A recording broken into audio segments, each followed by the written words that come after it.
เสียงของดวงดาวที่คุณอาจไม่เคยได้ยิน 1. โลก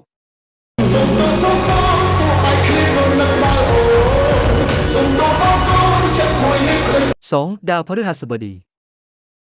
นึกใจอยู่เด้นอว่าโอ้ละนอ